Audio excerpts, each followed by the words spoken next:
Denbora bat daramagu portazoen inguruko hausnarketa bat egiten.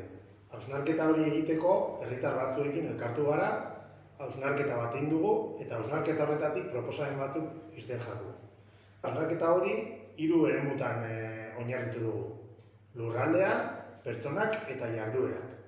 Eta horren inguruan, pentsatu dugu hastea lurraldeari dagokizon proposamenak egiten.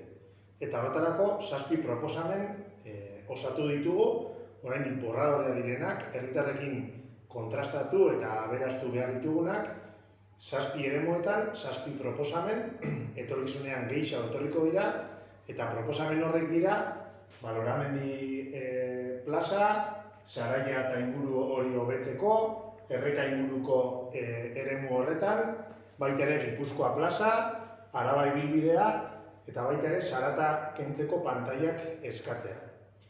Esan dugun moduan, gure asmoa da, lehenengo fase honetan, herritarrei jakinaraztea, eta irailetik aurrera, urritik aurrera, jarraituko dugu kontrastatzen. Eremu batzuetako proposamenak zehatzagoak azalduko ditugu. Berez, jarraitu azalpenak hobeto ulertzeko. Igogailuak diela eta kale hau be oinezkoentzat ibilbide bezala eskas xamar geratu da, orduan proposamenen artien ibilbide hau hobetzea. Gorbeia kalean planteatzen duguna da, igogailuak sortu duten espaloien horrek kentzia eta espaloia zuzen egitea eta zabalera nahikoa oinezkoak ondo ibiltzeko.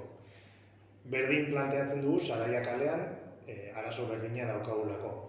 Eta Saraia kalea eta Gorbea lotzeko ibilbide, zebrabide moduko bat planteatzen dugu egitea.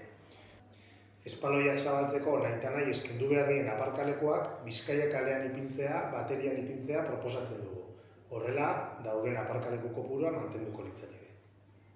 Errekaren alde honetan be, ikusten du beharrezkoa dela eraberritze lan batzuk itxia.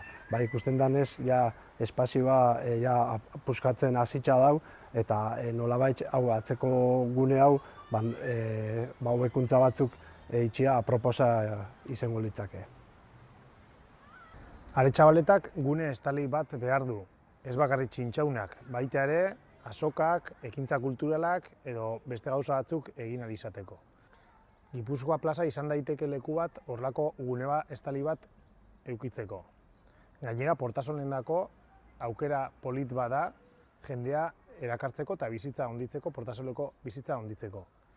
Estalki hori planteatzen dugu txintxaunetan, baina hori herritarrekin adostu beharko litzake eta ikusi beharko litzake zein da egokixena. Plaza osoa ere, urbanizazio bat egitea ondo legoke. Baina hortarako esan dugun moduan herritarrekin kontatu beharko litzateke bere momentuan. Araba ibilbidea karretea zabala da eta zuzena eta kotxiak abiadura onditxe hartzen daue. Kotxien abiadura gutxitzeko aukera ona izeleike ibilbidea aprobat estutzia eta albo batera bide gorrixea jartzia. Eta horlan, aukeria mungo lauke herriko goiko aldia eta kale erdixa lotzia eta bertan bai aur gazte eta helduak patinetez edo bizikletaz edo desplazatzeko modu seguro bat edukitzea.